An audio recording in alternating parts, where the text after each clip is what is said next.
Nobody wants to admit that they don't like their child. I mean, it's your kid, you love them. And I did love Graham, but he was hard. He was very, very hard. We met at church doing some ministry together. We were a little bit older when we got married, so we talked about having children quickly. They were going to become Christians at a very early age because we were going to have them in church and pray with them all the time. And I think 10 months after we were married, we had Graham. We took him home. He was healthy. He looked just like me. We didn't really have a comparison, so we didn't know exactly at the moment that things were different. It wasn't that he was bad. He was just very, very, very active. He was moving around all the time, disrupting class, getting in trouble. I noticed too that he would not really play with the other kids. He didn't have friends. They would make fun of him. Just, it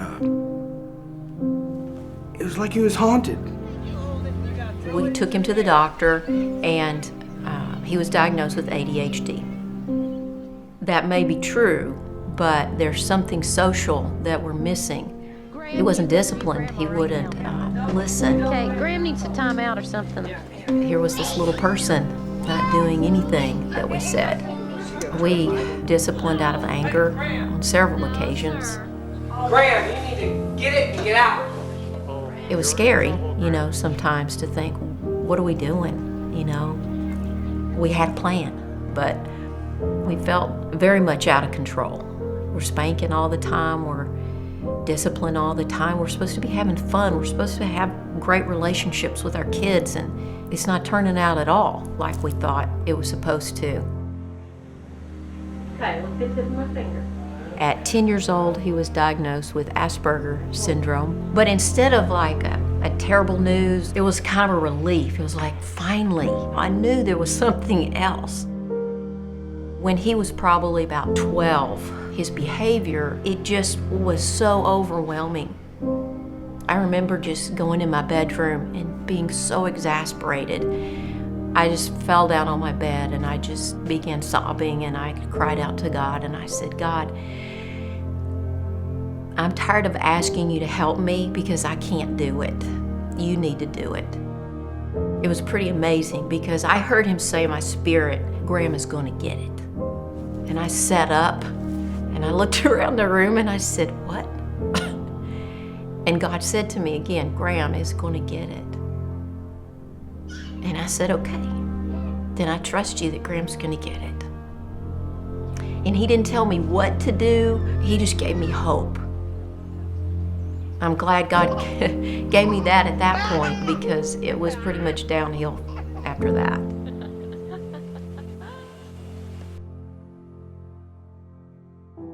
Around 13, Graham began using marijuana. He began the ritual of cutting himself to relieve anxiety. He would start fires in our house and we wouldn't know it. And then it was at that point that he and his dad got in a fight. We were fighting each other, basically. And, I partly think it's my fault. But he ran out and he got a rock and he threw it and he hit me in the head. And I said, call 911. Victim of an assault has facial. The police said, that's enough, and we know you're going to let him come back, but we're not. And so they actually put a restraining order on him, and he went to jail. I want to have a friendship with him.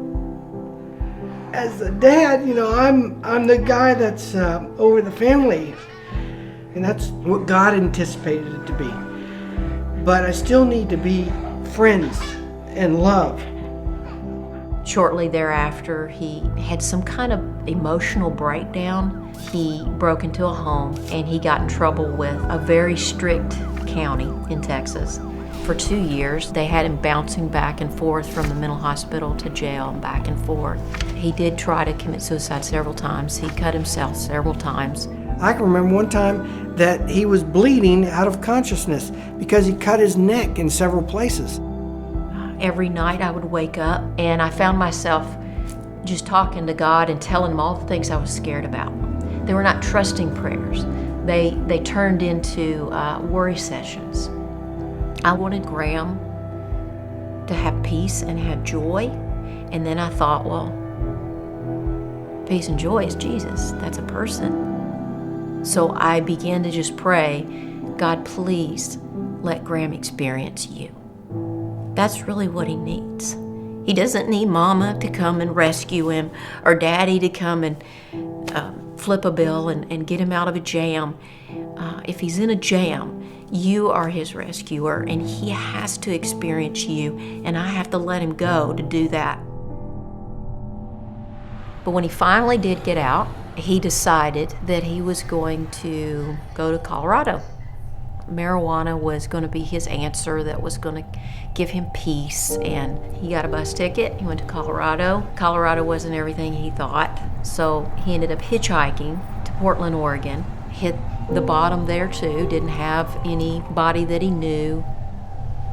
We're actually on a vacation in Mexico during this time, and Graham called us just half crazed. He was crying and screaming and mad because he had ran out of all of his medications, and he was at a hospital and they wouldn't give him any more medications. I said, Graham, we can wire you some money, but there's nothing else we can do. He got upset, he hung up on me, and right before he hung up on me, he said, I'm gonna hurt somebody.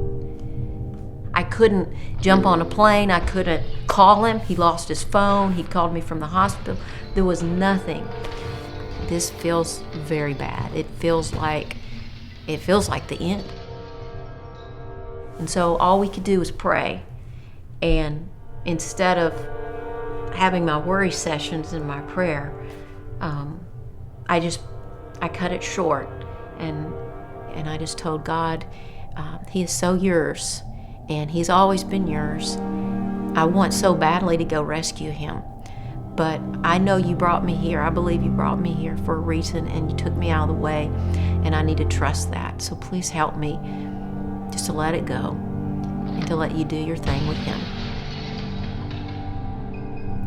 And amazingly, I closed my eyes and I fell asleep. I actually took a nap. I mean, like right away. And I don't nap, never nap. God just flooded me with peace right in the middle of the hugest storm. We were in Cabo for 2 weeks. We came home and I brought my mind back to my son. However we can do it, we have to get plane tickets and go to Portland. And it may be that we find him in a morgue. We had just to trust God, period. Come on, get it. So 2.5 weeks later, Hey, look at that. I got a call from California. I answered it, and I heard Graham. He called me and he said, Mom, I lost everything. Someone stole my backpack, and I was just on the street. And I couldn't call you. I didn't have any money. I didn't have my ID. I didn't have anything. He said, I knew I didn't know anybody for thousands of miles, but I knew God.